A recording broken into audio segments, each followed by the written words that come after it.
All right, here we are with part 4 of why some men don't fear being rejected by women. We're just talking about the friend zone and how it's the male's responsibility to build attraction in women. He just said you need to be charming, masculine, confident, charismatic, and have a sense of humor, which is absolutely right. That is our responsibility as men. Don't have to display them all at once. If you can just display confidence and a bit of humor, then women are going to feel much more attracted to you than if you were just being nice to them. But if you can display confidence, use some humor, and be masculine in the way that you're talking to her and a bit charming, she's going to feel so much more attracted to you and be interested in you compared to if you're just being nice to her and trying. Yeah, that's why I say nice guys are fundamentally not nice. If you're putting yourself in the friend zone with a woman, that's not nice, right? Like that's actually you being specifically unnice because you've been rejected and you are trying to like manipulate your way into being in a relationship with that woman. You're trying to force yourself into this position of being a close friend or a best friend with her in hopes that it will pay off down the road with a relationship.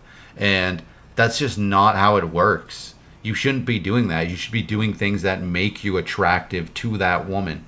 It is your duty to do so. It is just outright dumb to not be doing that.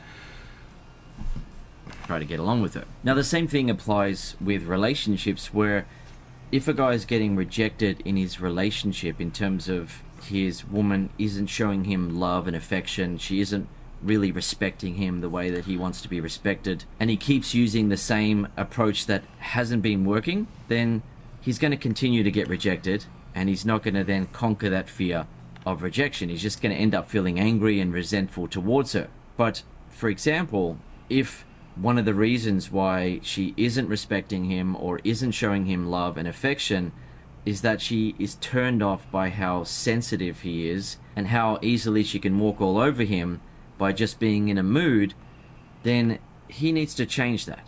For example, in most cases in a relationship with a woman, she will say things that you don't have to take seriously, right? It's great to take your woman seriously, you respect her, you love her, you listen to her, but in many cases, she will say things where she's just being a woman and being a bit emotional or just testing your confidence to see how you're going to react in the moment. Are you the man in this relationship? Yeah, that's 100% the truth. How you carry yourself in a relationship. This is why I tell guys you have to consider how a relationship would go with this woman if you even want a relationship, how you exist in a relationship, what you want out of a relationship, how how you're going to carry yourself. And yeah, there's all kinds of things to navigate once you even get into the relationship because some women are just total nags. They will want to change you. They will actually, and the ones that are nags, it's like they're actively trying to make you a crappier person. They're just trying to use you as a doormat. And you need to not allow that. Just like you're not going to allow yourself to be put in the friend zone, you're not going to allow yourself to be put in the friend zone inside of a relationship. You're not going to allow yourself to be a doormat. You're going to stand up for yourself. And you're going to stand up for yourself ahead of time, right? Like instantly. It's not like you're going to let it build up. You're going to make it really crystal clear, right? And you don't have to do that by like outright getting in an argument or yelling or expressing yourself directly. You can do it in a more subtle way where it's like, all right, I'm just not going to engage with this, right? Because there are times where women are like that, where they are emotional and they will kind of like be looking to create an argument or whatever. Just don't even engage. Just be like, all right, well, I don't know. Just flat out ignore them. Just do not participate. Don't take the bait, right? Um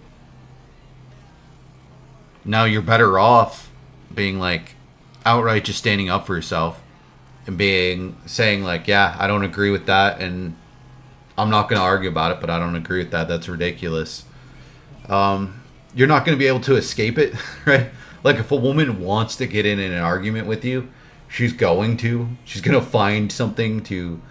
She's going to pull things out of nowhere to argue about and flip out about. It's just something that happens.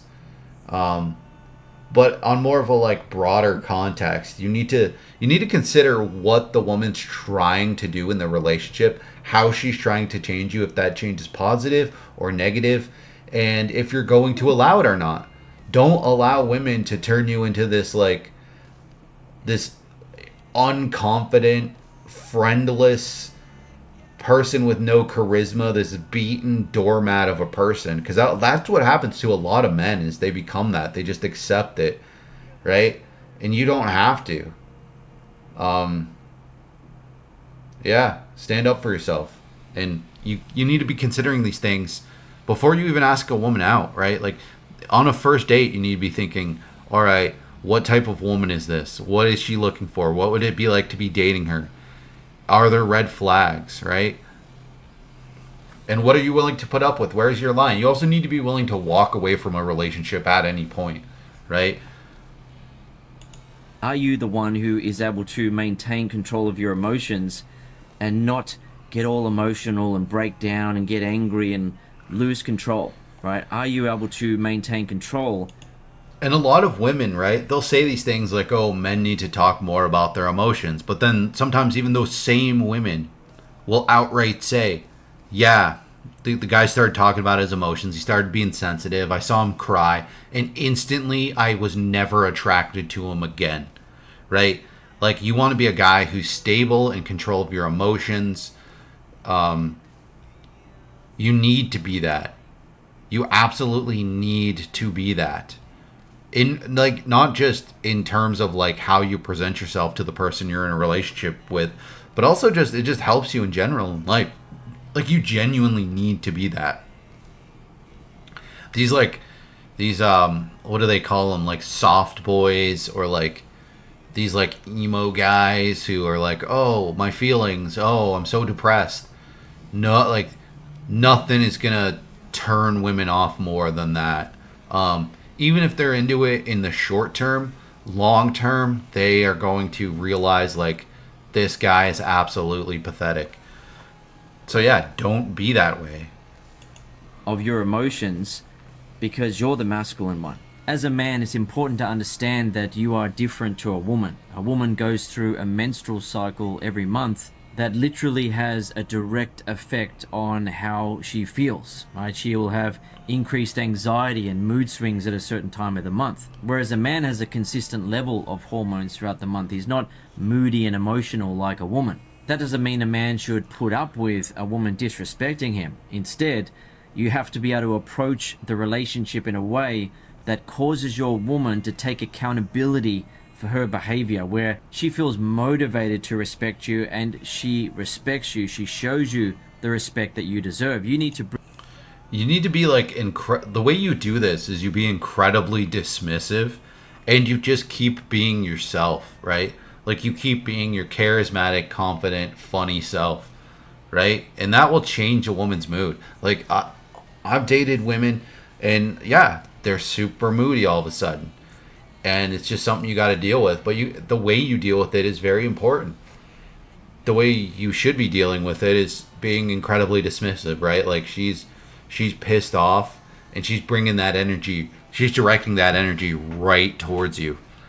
So how you deal with that is you don't allow it to escalate. You de-escalate it, and sometimes that's being very confrontational and being like, yeah, that doesn't matter. You're doing that wrong, right? You don't need to be stressed out about that. Just flat out being like very blunt and honest, and moving on, right? Like if someone's pissed off and they want to be pissed off, you need to make them not pissed off. You need to get them to the light at the end of that tunnel, which is by being like funny, by doing something else, by changing things up. Like, hey, we're gonna do this now. We're going and doing this. You're coming with me. Boom. And it could be something literally in the next room. We're gonna sit and we're gonna watch something. Like, I'm not giving you the opportunity to be pissed off. Now that's complicated, but yeah, you're gonna deal with a lot when you're actually in a relationship. Absolutely. I'll see you in part 5, I guess it is.